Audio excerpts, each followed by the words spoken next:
El invierno de aquel año llegó al valle de Valdefuentes, como un acreedor con el libro de cuentas ya abierto, paciente y despiadado. Calculando cada grieta de la casa en ruinas en la que entraba, se coló por debajo de las puertas de la casona de los Rojas, se coló por las rendijas de los ventanales de plomo, y caló hasta la misma médula de las piedras, hasta que la mansión pareció exhalar frío, igual que un moribundo exhala su último aliento. Alguna vez hubo calor en este lugar, alguna vez hubo criados suficientes para mantener encendida cada chimenea, y velas suficientes para dorar la larga galería, y un padre cuya risa resonaba por los pasillos como algo que jamás tendría fin. Pero ahora solo había escarcha en el interior de los cristales, y 3 sirvientes donde antes hubo 30, y una muchacha con un vestido de lana gris, que se movía por entre las ruinas de la fortuna de su familia, como si solo ella hubiera decidido que a la casa no se le permitiría morir del todo. Todavía no mientras ella tuviera manos para trabajar. Su nombre era Inés de Rojas. Tenía 23 años, y no lloraba, y no era porque no sintiera nada,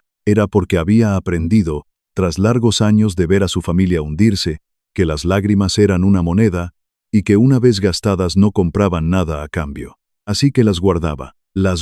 como se guarda el último cabo de una vela, para una noche que aún no ha caído del todo. Y trabajaba, remendaba lo que se podía remendar, vendía lo que se podía vender, y contaba en el pequeño cuaderno que llevaba en el bolsillo del delantal la menguante suma que se interponía entre el buen nombre de los Rojas y la beneficencia. Su padre, don Cornelio de Rojas, había sido en otro tiempo un caballero de prestigio, un hombre al que otros hombres saludaban quitándose el sombrero en la plaza, pero ahora se sentaba junto al único fuego que podían permitirse mantener, y miraba fijamente las brasas, como si pudiera leer en las cenizas que se desmoronaban alguna explicación de cómo una vida cómoda había sido apostada, avalada, ipsum prestad, hasta que no quedó nada más que deudas, y el recuerdo de la dignidad. Había firmado con su nombre demasiados papeles, había confiado en hombres de sonrisa fácil, y ahora los hombres de sonrisa fácil querían cobrar lo suyo, y no había nada que darles, y la muchacha del vestido gris cargaba con todo el peso de la desgracia,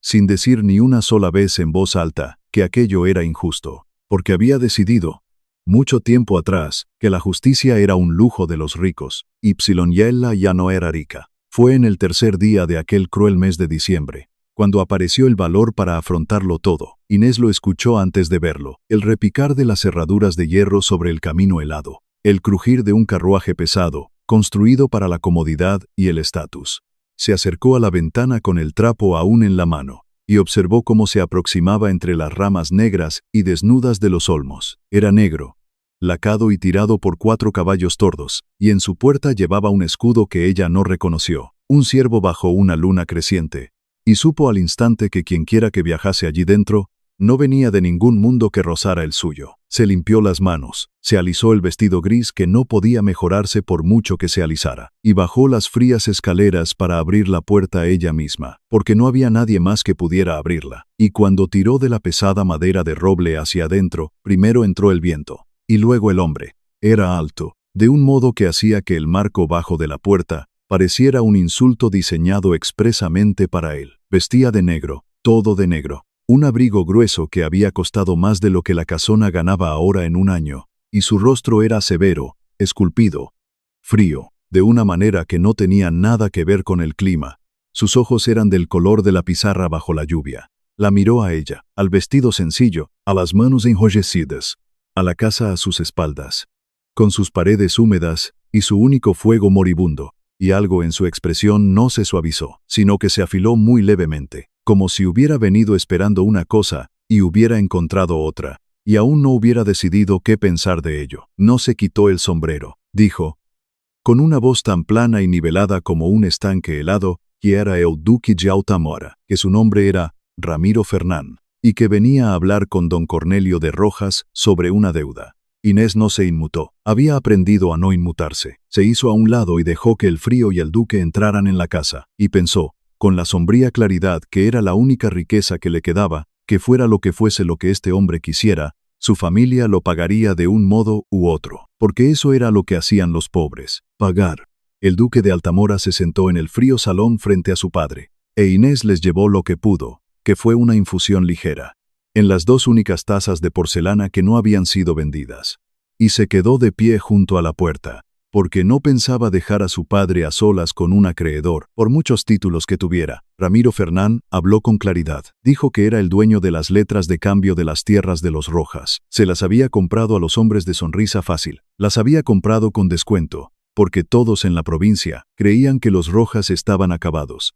y, según la ley, podía quedarse con la casona, con las tierras, con la casa, con todo, y dejar a la familia en la calle antes de que acabara el año. Dijo esto sin crueldad y sin amabilidad, como un hombre que lee una suma en voz alta. Las manos de don Cornelio temblaban alrededor de su taza. Suplicó. Inés vio a su padre suplicar, y sintió que algo en su pecho se cerraba como un puño, no contra el duque, sino contra los años, las malas decisiones y los hombres de Sonrisa Fácil que habían llevado a un hombre orgulloso a semejante humillación. Y entonces el duque hizo algo extraño. Miró más allá del padre, hacia la hija que estaba de pie junto a la puerta con su vestido gris, y la estudió durante un largo momento. Un segundo, 2 segundos, 3, y dijo que había otro arreglo posible. Dijo que necesitaba una esposa. Lo dijo exactamente con el mismo tono que había usado para hablar de la deuda, como si una esposa fuera una línea en un libro de cuentas, algo que se debe y algo que se posee. Dijo que no exigía amor, ni belleza, ni conversación, ni nada que no fuera una mujer que llevara su apellido, que dirigiera su casa y que no le hiciera preguntas sobre sus asuntos privados. A cambio, la deuda sería perdonada por completo, y don Cornelio de Rojas conservaría su casa y su dignidad, y viviría el resto de sus años junto a un fuego caliente. Le dijo todo esto al padre, pero no dejaba de mirar a la hija, y cuando terminó de hablar, esperó. Don Cornelio se volvió hacia su hija, con una expresión de tanta vergüenza y de una esperanza tan desesperada, que Inés supo en ese mismo instante que la elección ya estaba hecha, no por ella, sino por el invierno, por la deuda y por los hombres de Sonrisa Fácil, hecha mucho antes de que este duque hubiera subido por el camino helado. Miró a Ramiro Fernán. Lo miró de la misma manera que miraba una suma en su libro de cuentas, sopesándolo, y le hizo una sola pregunta, solo una, porque después no se le permitiría hacer más. Le preguntó por qué no había comprado simplemente una esposa hermosa, ya que un hombre de su riqueza podía comprar cualquier cosa. Y el duque de Altamora, que había esperado llantos, gratitud o regateos, la miró con algo que no era del todo sorpresa, y respondió que la belleza era cara y problemática, y que no quería ni su coste ni sus complicaciones. Quería una administradora, no un adorno. Y luego dijo la cosa que Inés llevaría consigo durante mucho tiempo. La cosa que se le clavó como una astilla de hielo, porque no lo dijo para herirla, sino simplemente porque lo creía y no veía motivo para suavizar un hecho. Dijo que ella no era lo bastante bonita para ser duquesa, pero que esa era precisamente su mejor recomendación, porque una duquesa bonita atraía miradas, chismes y ambiciones, y él no necesitaba nada de eso, solo necesitaba que lo dejaran en paz. Inés se quedó muy quieta, 1 segundo, 2 segundos, 3, y luego dijo, con una voz tan nivelada como la de él, que aceptaba, con la condición de que el perdón de la deuda de su padre se pusiera por escrito ante notario antes de que ella saliera de la casa, porque había aprendido que la generosidad de palabra desaparece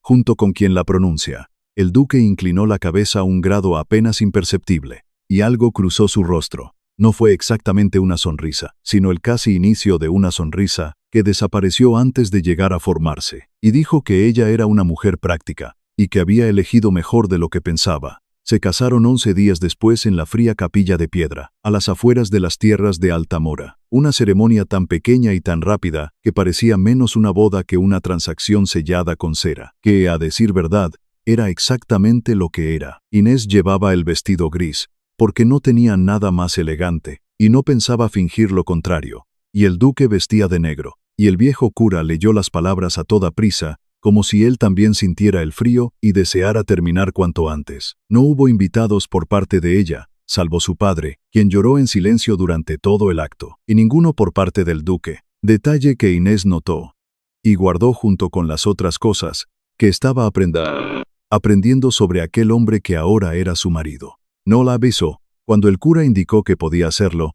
el duque se limitó a mirarla, 1 segundo, 2 segundos, y luego desvió la mirada, e Inés se lo agradeció, porque una falsa ternura habría sido peor que ninguna. Viajaron en el carruaje negro alejándose de la casona de los Rojas, alejándose de su padre, que se quedó en la puerta de la capilla, haciéndose cada vez más y más pequeño. E Inés miró por la ventana el campo helado que pasaba de largo, y no se permitió sentir la enormidad de lo que había hecho. Se había vendido, lo sabía claramente, pero se había vendido por algo que valía el precio. La paz de su padre, el techo sobre su cabeza. Y no había vergüenza en un trato honesto, incluso si la moneda de cambio era su propio futuro. El duque se sentó frente a ella en silencio durante todo el viaje, leyendo unos papeles, y solo levantó la vista una vez para decirle que llegarían a Peñanegra al anochecer, y que no esperara que el servicio la recibiera con los brazos abiertos, porque no era una casa que diera la bienvenida a nadie. Inés contestó que no esperaba ninguna bienvenida,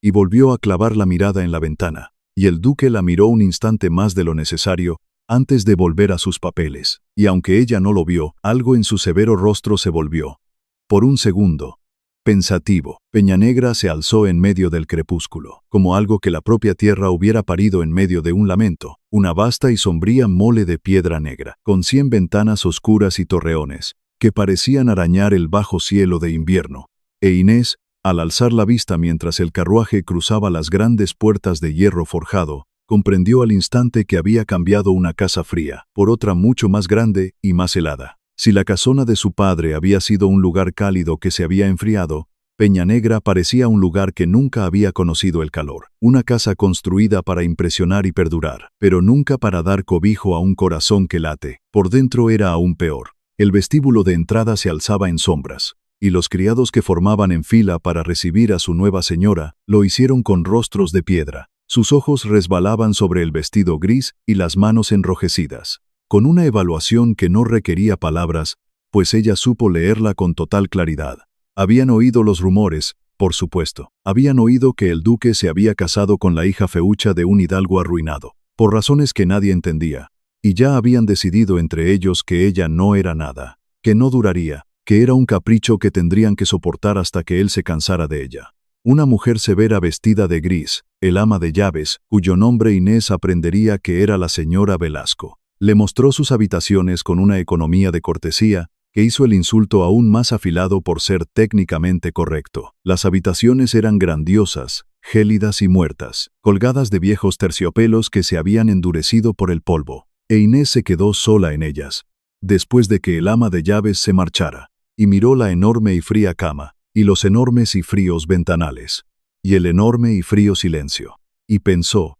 con la entereza que era su única armadura, que no iba a llorar, y no lo hizo. En su lugar, se quitó la capa, miró a su alrededor toda aquella grandeza y abandono, y comenzó a trazar un plan en silencio. Durante las primeras semanas, Inés fue invisible, y usó su invisibilidad como un explorador usa su camuflaje, moviéndose por la gran casa, aprendiendo sus huesos y sus heridas. Aprendió que Peñanegra había empleado en su día a un pequeño ejército de criados, y que ahora se las arreglaba con una mínima parte, no por pobreza, porque el duque era inmensamente rico, sino por la propia frialdad del amo, que había ahuyentado a todos, excepto a los demasiado curiosos o a los demasiado leales para irse. Aprendió que el duque se quedaba en el ala este, y que nadie iba allí, y que los criados hablaban de una habitación en esa ala en voz baja, y se callaban cuando ella se acercaba, y guardó esa información en su mente, una puerta cerrada con llave que decidió no forzar todavía. Aprendió que las cocinas eran el dominio de una vieja cocinera llamada Amalia, quien gobernaba unas despensas cada vez más escasas, con un carácter que era como un fuego a punto de estallar.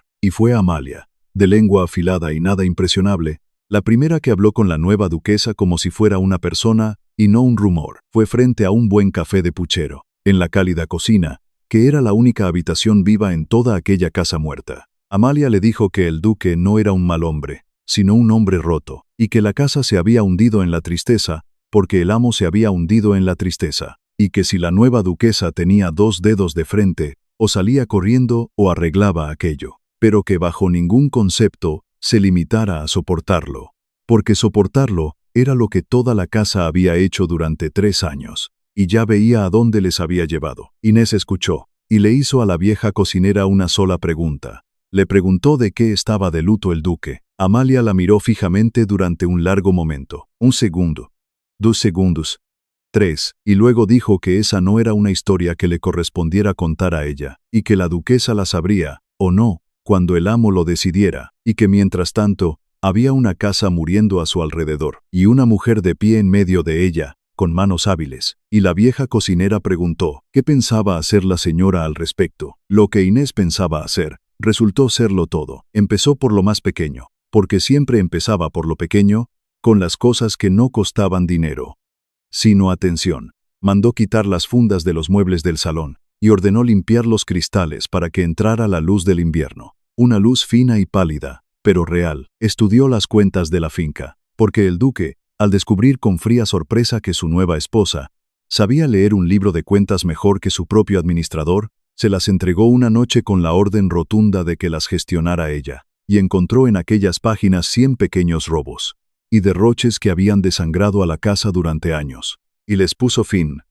uno a uno, no con ira, sino con la competencia silenciosa e implacable de una mujer que había mantenido viva a una familia sin nada. Aprendió los nombres de los criados y sus problemas, y no fue ni cálida ni fría con ellos, sino justa, escrupulosamente justa, y descubrió que la justicia le compraba algo que la pura amabilidad jamás habría logrado. Respeto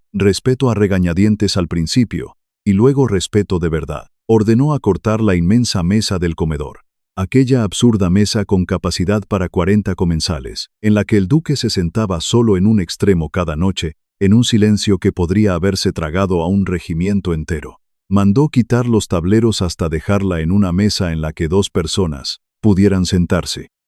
Y, si así lo deseaban, hablar. Cuando el duque llegó a cenar la primera noche que la mesa fue acortada, se detuvo en el umbral y la observó. 1 segundo, 2 segundos, 3. Y luego la miró a ella, que esperaba de pie, aguardando para ver si se había excedido. No dijo absolutamente nada, pero se sentó, y se sentó más cerca que a la distancia de 40 hombres. E Inés contó aquello como la primera pequeña victoria, en una guerra que no sabía que estaba librando. Ahora debo pediros, antes de que esta casa fría empiece a entrar en calor, que os detengáis un breve instante y os suscribáis, para que no os perdáis el rumbo de esta historia, porque lo mejor aún está por llegar, y las historias como esta se cuentan para aquellos que se quedan a escuchar cómo lo que estaba congelado vuelve a aprender a sentir. Y así regresamos a Peña Negra, y al lento deshielo que nadie en aquella casa, y mucho menos su amo, había creído posible. Comenzó, como suelen comenzar estas cosas,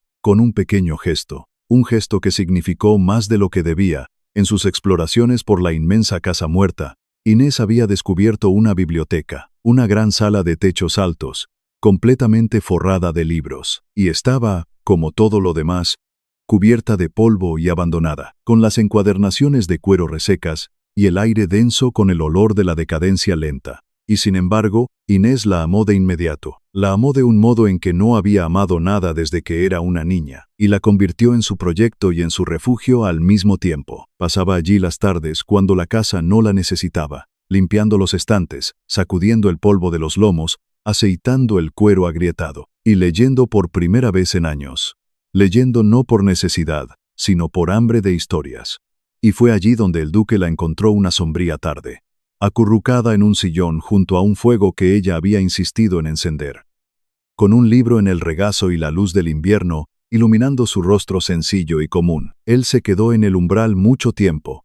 antes de que ella notara su presencia. Cuando levantó la vista y lo vio, empezó a levantarse, a disculparse, a explicar, pero él levantó una mano para detenerla, y entró en la habitación, en su propia biblioteca, abandonada durante tanto tiempo, y miró a su alrededor, a los estantes que ella había devuelto a la vida. Y algo se movió en su severo rostro, que Inés no había visto nunca. Dijo, muy en voz baja, que a su madre le había encantado esta sala. Dijo que nadie había entrado allí desde que ella murió. Y entonces pareció escucharse a sí mismo, sorprenderse por sus propias palabras. Y su rostro volvió a cerrarse mientras se daba la vuelta para marcharse. Pero al llegar a la puerta, se detuvo. Y, sin volverse, le dijo que podía usar la biblioteca como deseara, y que le alegraba ver que no estaba del todo muerta. Y entonces desapareció, e Inés se quedó sola, con el libro sin leer en el regazo, y pensó que le acababan de dar una llave, aunque todavía no sabía para qué puerta. Los días que siguieron fueron distintos,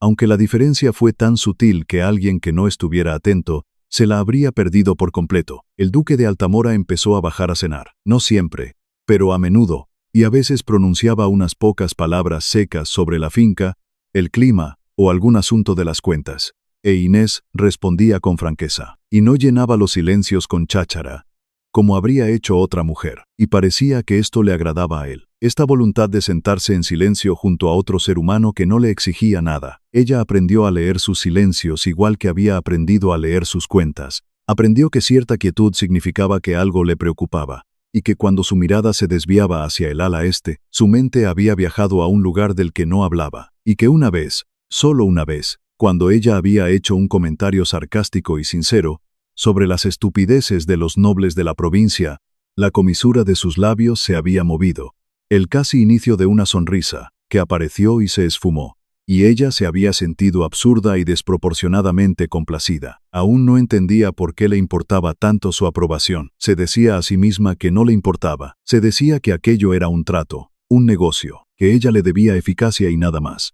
y que él le debía un techo y la paz de su padre, y nada más, y que el pequeño calor que sentía cuando él se sentaba más cerca, en aquella mesa acortada, era simplemente la alegría natural de cualquier criatura ante el retroceso del frío. Se estaba mintiendo a sí misma, y una parte de ella lo sabía, pero había pasado toda su vida siendo sensata, y no estaba lista para dejar de serlo. No por un hombre que le había dicho claramente, el mismo día que se conocieron, que no era lo bastante bonita para ser su duquesa. La verdad de Peñanegra, la herida en su propio corazón, se le reveló a Inés una noche en lo más profundo de aquel invierno, cuando el viento soplaba tan fuerte que parecía querer arrancar las torres de la casa. Se despertó de madrugada al oír un sonido que al principio no supo identificar. Se quedó tumbada en la inmensa y fría cama, escuchando, y el sonido volvió, fino y agudo, y comprendió que era el llanto de un niño. Se levantó y se envolvió en su chal. Tomó una vela, y siguió el sonido a través de los oscuros pasillos,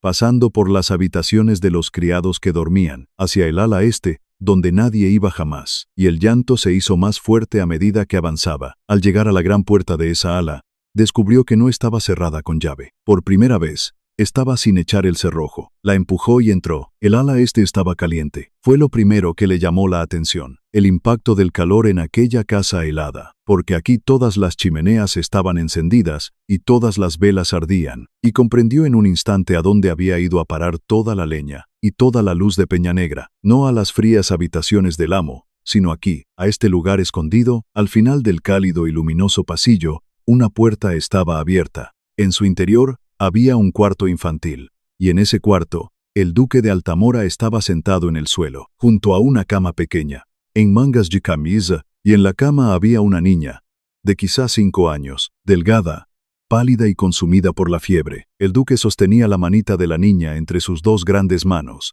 y le susurraba palabras demasiado bajas para que Inés pudiera escucharlas. Y su rostro severo, cincelado, estaba deshecho, arruinado, empapado en lágrimas, un rostro que Inés nunca había visto y que no podría haber imaginado. Se quedó de piedra en el umbral, sosteniendo su vela, y comprendió, por fin, la carga que aquel hombre había soportado a solas. Él levantó la vista y la vio. Durante un largo momento ninguno de los dos habló. 1 segundo, 2 segundos, 3. Y entonces Inés no hizo preguntas. No exclamó nada, no retrocedió. Dejó la vela sobre un mueble, cruzó la habitación, se arrodilló al otro lado de la pequeña cama y apoyó su mano fresca y práctica sobre la frente ardiente de la niña, y dijo, con su voz firme y calmada, que la fiebre era alta,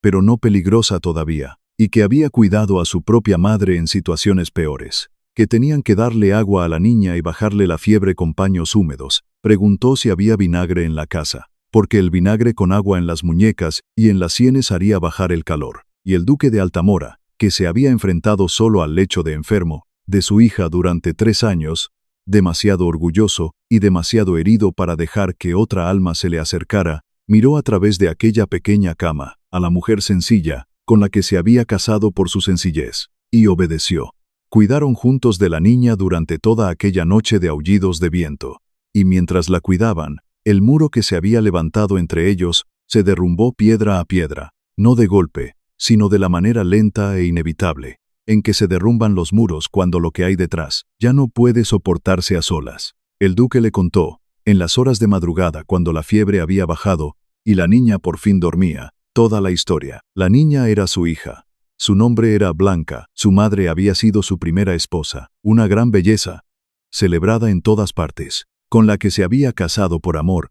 con la imprudencia de los hombres jóvenes, y ella había sido vanidosa, inquieta y cruel, de esas crueldades pequeñas que la belleza permite, y había llegado a despreciar a la niña cuando ésta nació imperfecta, porque Blanca había llegado al mundo con un pie torcido y una debilidad en el pecho que ningún médico podía curar. Y una madre hermosa no podía perdonarle a una hija ser menos que hermosa. Los había abandonado, se había fugado con un amante a Francia, y allí había muerto de unas fiebres antes de que pasara un año, y el duque se había quedado con una niña enfermiza y un apellido manchado, y con un dolor tan inmenso que lo había congelado por dentro, y había hecho lo único que sabía hacer, construir muros alrededor de la niña para protegerla de un mundo que se burlaría, se compadecería y murmuraría, y construir muros a su propio alrededor, para no sentir la pérdida de la hermosa y desleal mujer a la que había sido tan necio de amar. Se había casado de nuevo, dijo, y aquí su voz áspera se volvió ronca.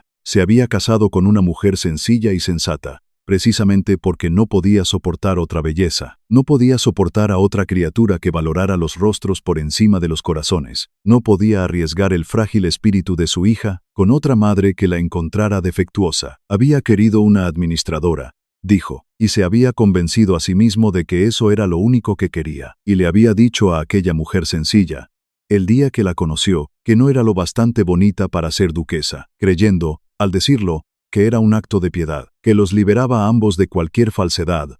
o de tener que fingir sentimientos. La miró por encima de la niña dormida, dijo que había sido un imbécil, dijo que había pronunciado la cosa más cruel que un hombre le puede decir a una mujer, y se había creído muy práctico por decirlo, y que durante todas aquellas semanas la había visto devolver a la vida su casa muerta, devolver a la vida su biblioteca muerta, devolver a la vida, aunque no se había atrevido a nombrarlo hasta esa noche, algo muerto en su propio interior, y que había llegado a comprender que no se había casado, por debajo de su nivel en absoluto, sino muy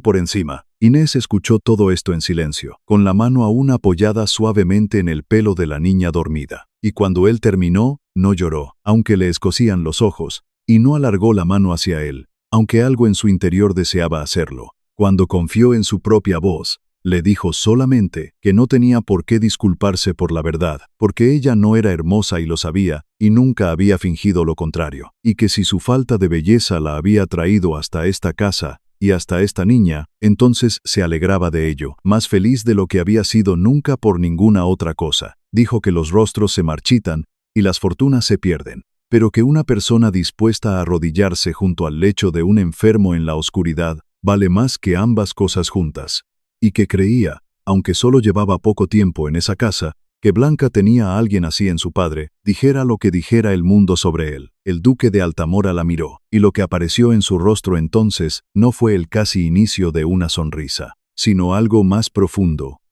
algo más grave, y dijo, con una voz que ella nunca le había escuchado usar, que ella no era lo que él esperaba, que no era lo que esperaba en absoluto, e Inés, que se había entrenado toda la vida para no esperar nada, sintió que los cuidadosos muros de su propio corazón se tambaleaban peligrosamente sobre sus cimientos. Se levantó y dijo que la niña dormiría ahora y que ambos debían hacer lo mismo. Tomó su vela y se marchó, porque si se hubiera quedado un instante más, no sabía lo que habría sido capaz de hacer, y todavía no estaba lista para averiguarlo. Los días que siguieron a las fiebres fueron los días en que Inés se adueñó verdaderamente de Peñanegra, porque la puerta del ala este ahora siempre estaba abierta para ella. Y la pequeña Blanca, que despertaba débil pero en proceso de recuperación, se encariñó con su nueva madrastra con la lealtad rápida y feroz de una niña solitaria que por fin ha sido vista. Inés tuvo cuidado, no forzó el cariño, simplemente iba cada día a leerle a la niña libros de la biblioteca rescatada. Le enseñó los juegos a los que ella misma jugaba de pequeña, y ni una sola vez,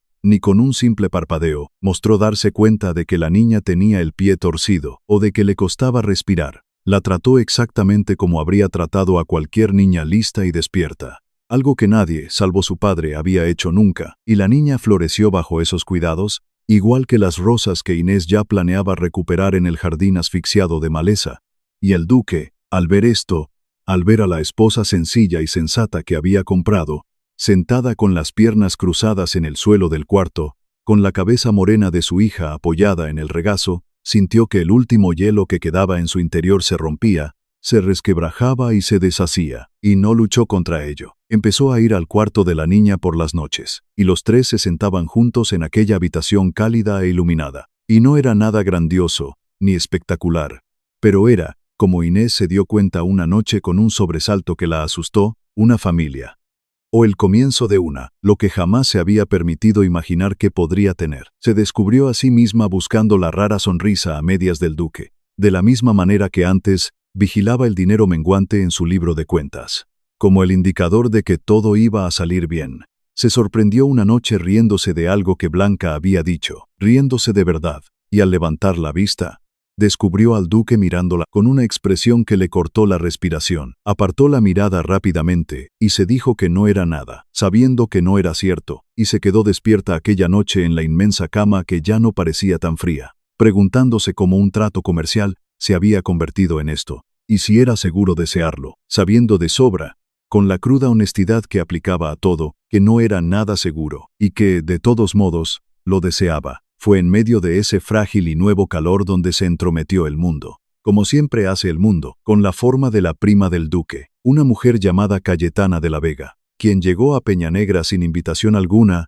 en un carruaje casi tan majestuoso como el del propio duque, seguida de criadas, de baúles y de la certeza absoluta de que aquel era su lugar. Cayetana de la Vega era hermosa, extravagante y deliberadamente hermosa, la clase de belleza que ha sido cultivada como un arma y esgrimida como tal, y, como Inés dedujo rápidamente, se había considerado durante mucho tiempo la próxima duquesa natural de Altamora. Había conspirado para lograr ese puesto durante años, con la firme creencia de que un viudo afligido y solitario, tarde o temprano acabaría en los brazos de su hermosa y disponible prima. La noticia de la repentina boda del duque con una don nadie había llegado a sus oídos, y había acudido a comprobarlo por sí misma, a evaluar la situación, e Inés comprendió al instante que había venido a destruir. La belleza de Cayetana midió la falta de encanto de Inés, con un solo vistazo de desprecio en el vestíbulo, y sus labios se curvaron en una sonrisa de pura y venenosa lástima. Y dijo, con una voz calibrada para que los criados pudieran escuchar,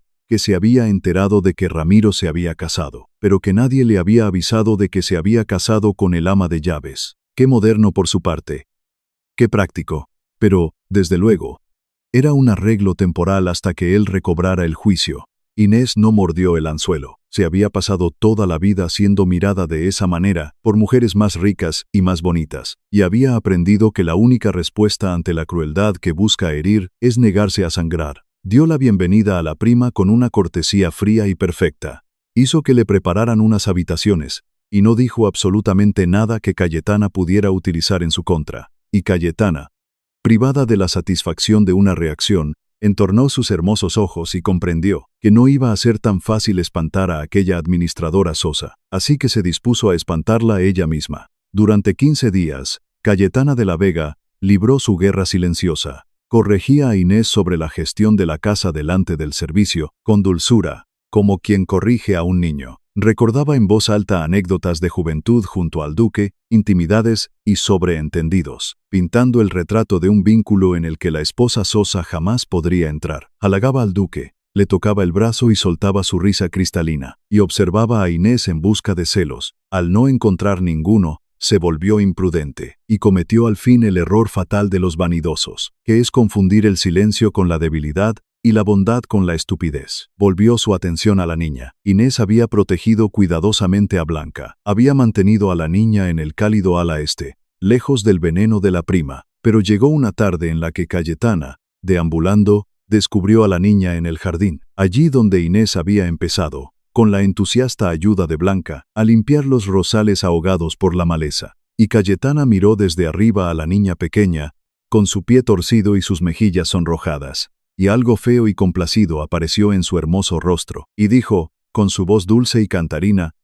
con que esta era la pequeña monstruosidad que el duque mantenía escondida, que no le extrañaba que la ocultara, y que no le extrañaba que su preciosa primera esposa hubiera salido huyendo. Porque, ¿quién podría soportar ver todos los días semejante error de la naturaleza? Y añadió que suponía que la nueva esposa sosa había sido contratada para cuidar de ello, una cosa rota para cuidar de otra. El rostro de la niña se desencajó. Inés, que se había levantado de los rosales, con las manos manchadas de tierra, y con una quietud interior que Cayetana fue demasiado necia para reconocer como peligro, dijo una sola cosa en voz baja, y no fue una defensa, ni una súplica, sino una promesa. Dijo que Cayetana de la Vega no volvería a hablarle a la niña, ni a hablar de ella, ni una sola vez más mientras respirara bajo ese techo, y que le iba a pedir disculpas a la niña en ese preciso instante, o se marcharía de Peñanegra antes del anochecer. Y Cayetana se echó a reír. Rió con su risa cristalina, y contestó que una criada no le daba órdenes a una duquesa en ciernes, y que hablaría como le diera la gana, y que cuando Ramiro se cansara de su insulso experimento, como haría pronto, ella, Cayetana, estaría esperando, y el engendro podría irse a una institución de beneficencia, que es donde pertenecían las criaturas de su calaña. No sabía que el duque estaba de pie a sus espaldas. Había salido al jardín a buscar a su esposa y a su hija, y desde el arco de piedra lo había escuchado todo, cada palabra, e Inés, al ver su rostro por encima del hombro de Cayetana, comprendió que el hombre que se había congelado durante 3 años ya no estaba helado en absoluto, y que lo que ahora había de pie en aquel jardín era algo muchísimo más peligroso que el frío. Se adelantó. Cayetana se dio la vuelta, y su hermoso rostro se iluminó, con la confianza de una mujer a la que siempre se le han perdonado las crueldades. Gracias a su belleza, abrió la boca para darle la vuelta a la situación, para suavizarlo, para convertir las lágrimas de la niña en algún juego malinterpretado. Pero el duque de Altamora la interrumpió, con una voz como una espada que se desenvaina lentamente. No gritó, nunca gritaba, dijo,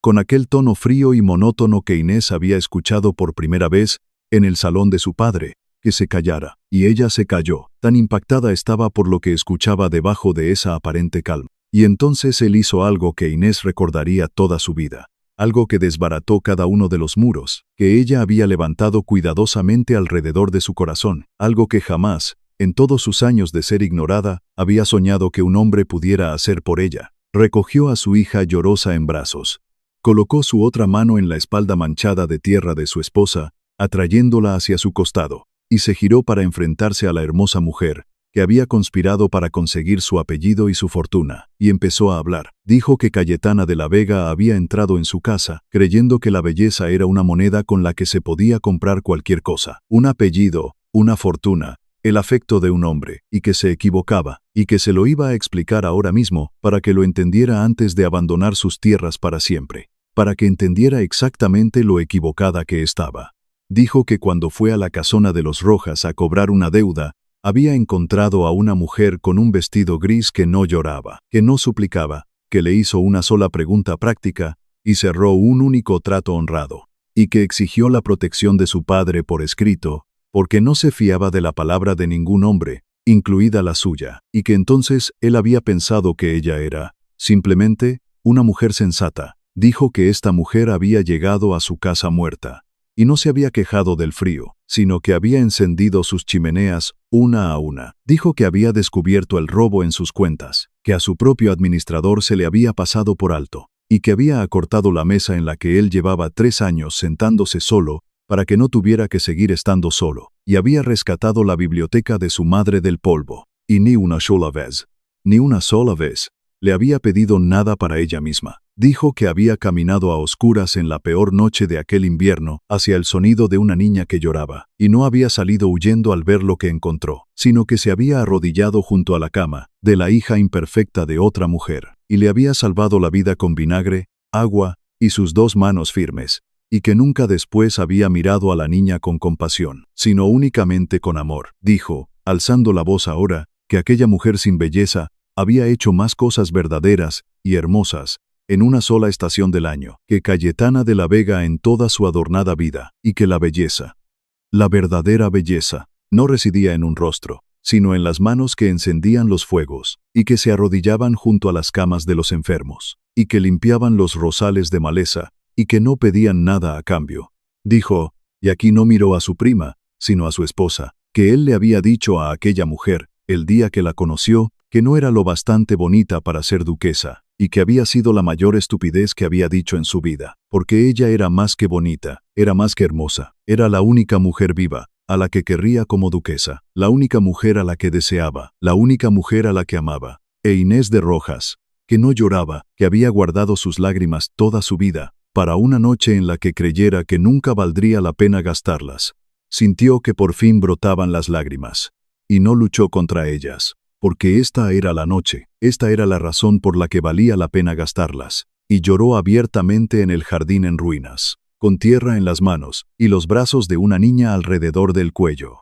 y el brazo de su marido alrededor de la cintura. Y no eran lágrimas de pena, sino de algo que había dejado de creer hacía mucho tiempo que volvería a sentir. La sensación de ser vista, completa y absolutamente vista. Cayetana de la Vega se quedó de pie, sobre los restos de su ambición, y comprendió que había perdido, y peor que perder, que se había expuesto a sí misma, que cada uno de los criados de Peñanegra la había oído hablar de una niña como de una cosa rota a la que encerrar en un manicomio, y que aquel relato viajaría, como viajan estos relatos, y que la belleza que había esgrimido durante tanto tiempo como un arma, no la salvaría de ser conocida, al fin, por lo que realmente era. No se disculpó, los vanidosos no saben hacerlo. Recogió los jirones de su dignidad y salió del jardín con aires de grandeza. Al anochecer, su majestuoso carruaje había abandonado Peñanegra para no volver jamás. A partir de entonces, en la provincia se la recibía con una frialdad cada vez mayor, porque la historia de la mujer hermosa, que había despreciado a la niña tullida de un duque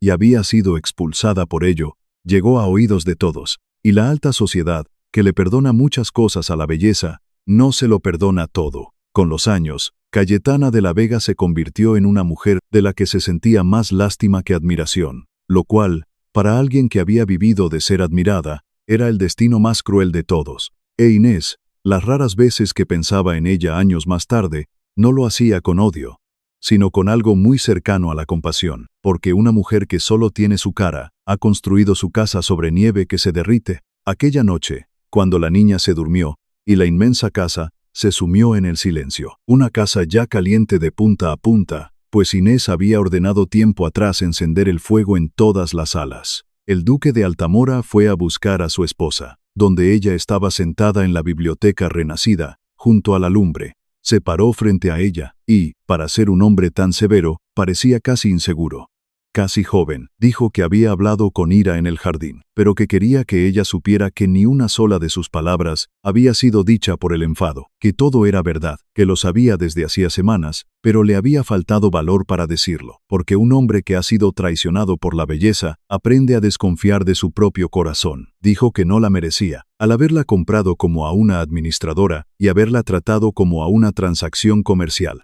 y que entendería si lo que ella sentía por él era solo deber, y que no le pedía nada, solamente que le permitiera tener esperanza. E Inés se levantó de la silla y se puso delante de él. Aquella mujer corriente y sensata, que había mantenido a su familia con la nada, que no había llorado en 20 años, y había llorado 2 veces en un solo día. Le dijo que ella también tenía una confesión que hacer, y era que, semanas atrás, había dejado de pensar en su matrimonio como un negocio, y había empezado a buscar su rara sonrisa a medias, como si fuera la salida del sol, y se había desvelado en la gran cama que ya no parecía fría, deseando algo que se había repetido a sí misma, que era demasiado sensata para desear, y que todavía lo deseaba, más de lo que jamás había deseado nada, más incluso de lo que había deseado la paz de su padre, y que, si él le pedía que tuviera esperanza, podía ahorrarse las molestias, porque llevaba semanas teniendo esperanza, y solo había sido demasiado cobarde para admitirlo en voz alta.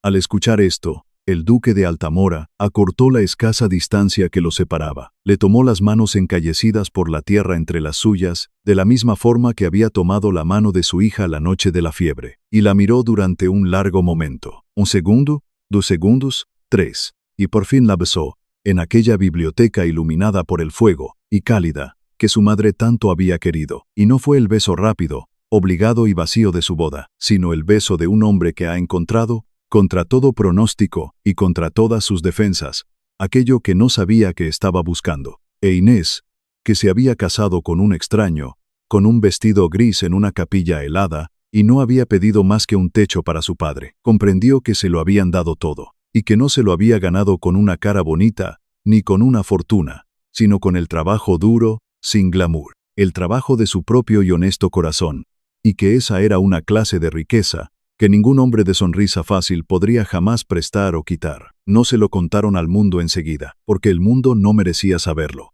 Y lo que pasó entre ellos en las semanas siguientes les perteneció solo a ellos. Una ternura lenta y cada vez más profunda, construida no sobre grandes espectáculos, sino sobre el trabajo compartido, los silencios compartidos y las infinitas y pequeñas bondades de dos personas que habían pasado demasiado tiempo solas. El duque aprendió a reír de nuevo.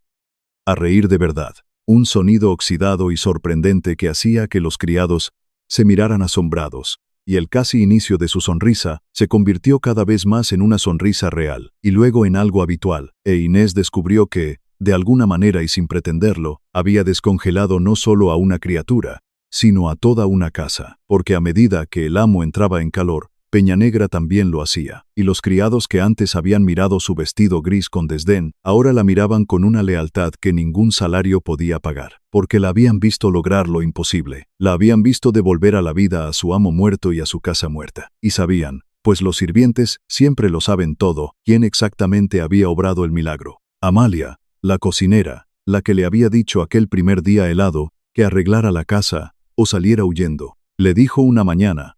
frente a su ya habitual taza del buen café de puchero, que nunca, en 40 años de servicio, había visto a una señora de la casa digna de ese nombre hasta ahora, y que la duquesa podía tomárselo como quisiera, porque la vieja mujer no solía repartir elogios por norma, ni pensaba acostumbrarse a hacerlo. E Inés, que entendía perfectamente la magnitud del cumplido, oculto en esa brusquedad, le tomó a la vieja cocinera la mano áspera, y se la sostuvo un instante, y ninguna de las dos dijo nada más, porque no hacía falta decir nada más. Don Cornelio de Rojas vino a Peñanegra en primavera, traído por el mismísimo carruaje del duque, e Inés,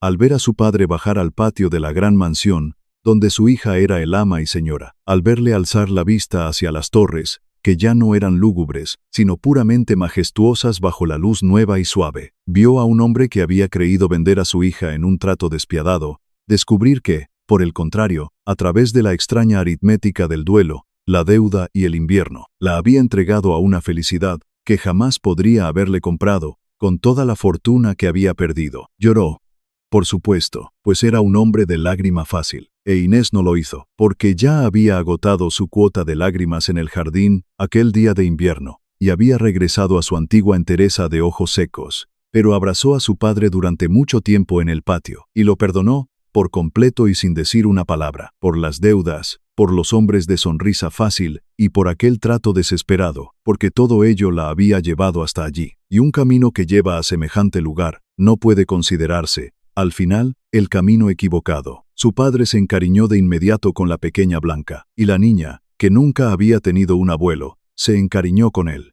e Inés a menudo los encontraba juntos en el jardín. El viejo caballero arruinado y la pequeña niña que se curaba, cortando las primeras rosas de la temporada, rosas que Inés había logrado arrancar de los parterres ahogados, y ella se quedaba en la ventana mirándolos, y sentía el corazón tan lleno que le asustaba, porque había aprendido desde joven a desconfiar de la plenitud, y le llevó mucho tiempo, más que el invierno y la primavera juntos, creer por fin que aquello era suyo y que nadie se lo iba a quitar. Al final, las rosas fueron la prueba más verdadera de todo. Cuando Inés llegó por primera vez a Peñanegra, el jardín era un cementerio de espinas. Las viejas rosas que algún antiguo Fernán había plantado, crecían salvajes, ahogadas y yermas, y ella había empezado a limpiarlas en invierno, más por costumbre que por esperanza, porque no soportaba ver a un ser vivo rendido al abandono. No esperaba realmente que florecieran, pero las podó, las abonó y les quitó las malas hierbas de las raíces, y se había arrodillado en la tierra,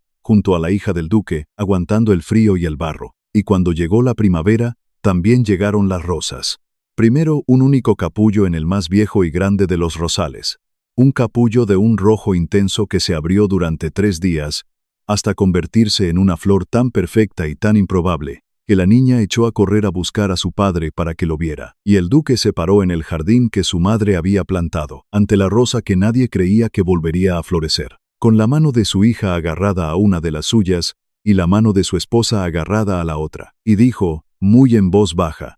que había creído que aquel jardín estaba muerto, igual que había creído que tantas otras cosas estaban muertas, y que se había equivocado en todo, y que un hombre que se había equivocado tantas veces No tenía derecho a volver a confiar en su propio criterio nunca más, salvo en el único asunto de haberse casado con la mujer que tenía al lado, en lo cual, dijo, por una vez en su vida, había tenido un acierto absoluto y glorioso, e Inés se había reído de él, porque ya tenía confianza suficiente para reírse de él, y le contestó que un hombre que llamaba gloriosa a una mujer del montón, claramente había pasado demasiado tiempo al sol. Él respondió que había pasado demasiado tiempo en el frío. En realidad, y que pensaba pasar el resto de su vida en el calor que ella le había traído. Y allí, en la Rosaleda, con las abejas comenzando su lento trabajo, con la niña parloteando y el viejo abuelo dormitando bajo el sol suave, el último invierno del valle de Valdefuentes aflojó al fin y por completo sus garras, y no regresó. Un año después, la gran casa de Peña Negra no era la misma casa, que había recibido a una novia de aspecto común, con un vestido gris, en una noche helada. Cada ventana brillaba, y cada chimenea estaba encendida, y los pasillos que antes resonaban con silencio, ahora hacían eco con los sonidos de una casa habitada, el traqueteo de una cocina ajetreada, las carreras de una niña que crecía más fuerte y rápida, con su pecho sano, las voces graves y constantes de un hombre y una mujer, que habían aprendido a llenar los silencios entre ellos, no con charlas vacías, sino con una compañía que no necesitaba palabras. La mesa que antes acortaron ya no volvió a reducirse, sino que, ante la insistencia de Inés, se alargó de nuevo, porque ahora había invitados que merecía la pena sentar. Vecinos que una vez habían murmurado sobre el loco matrimonio del duque y que ahora competían por recibir una invitación a la casa más acogedora de las 3 provincias, y su padre, que vivía el resto de sus días con comodidad y en paz, junto a chimeneas que jamás se apagaban, y en la oscuridad de la noche había conversaciones íntimas, cautelosas y llenas de esperanza, entre marido y mujer, sobre la llegada de un hijo propio, un hermano o hermana para Blanca, una nueva vida para una casa que había vuelto a aprender, cómo dar cobijo a una Inés de Rojas, que ahora era la duquesa de Altamora, y que llevaba mucho tiempo sin pensar en sí misma de otra manera. Se paró una tarde junto a la ventana de la biblioteca restaurada, observando cómo se apagaba la última luz del día de verano, sobre las rosas que ella había traído de vuelta de la muerte, y su marido llegó y se paró detrás de ella. La rodeó con los brazos, y apoyó la barbilla en su cabeza, y juntos vieron desaparecer la luz en un silencio cómodo, ese silencio que se había convertido en el idioma más auténtico entre los dos. Al cabo de un rato, él le dijo que había estado pensando en el día en que la vio por primera vez, en el frío salón de la casa moribunda de su padre, y en la estupidez tan cruel que había dicho, que no era lo bastante bonita para ser duquesa, e Inés le contestó que lo recordaba bien, y que no le había molestado ni siquiera entonces, porque era verdad.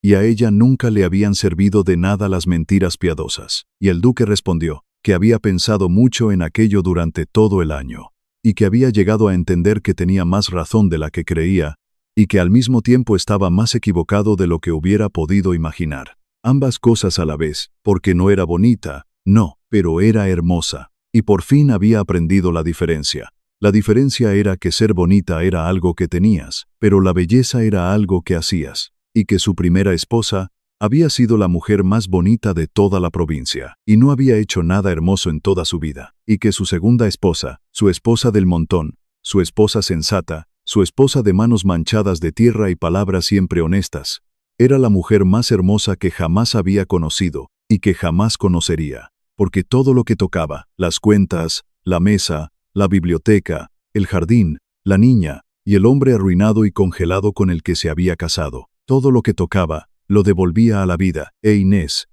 que no lloraba, sintió que le escocían los ojos, y esta vez no dejó caer las lágrimas, sino que se giró en los brazos de su marido, y escondió el rostro contra su pecho, y se quedaron juntos en la biblioteca cálida e iluminada, mientras la oscuridad del verano caía sobre aquella casa viva, y las rosas seguían floreciendo en el jardín, y la historia que había comenzado con un acreedor, con un invierno, y con un trato sellado a la luz de las velas, terminó, como terminan las historias verdaderas, no con un gran espectáculo, sino con una inmensa calma. 2 personas que habían sido pasadas por alto, subestimadas y medio congeladas por sus propias penas, de pie, al fin, en el calor que habían construido juntos. Vistos, elegidos, en su hogar, gracias por acompañarme a lo largo de este relato hasta su cálida conclusión, y me encantaría saber, desde cualquier lugar del mundo, en el que estéis escuchando esta noche. ¿Qué ciudad os acoge mientras oís estas palabras? Por favor, dejadlo en los comentarios, junto con lo que os ha hecho sentir la historia de Inés. Y si os ha emocionado, aunque sea un poco, suscribíos para que no os perdáis nunca la próxima historia sosegada. Una de esas historias sobre personas ignoradas que demuestran, al final, que la dignidad, la bondad y el trabajo honrado sobreviven a toda la ruidosa crueldad de este mundo.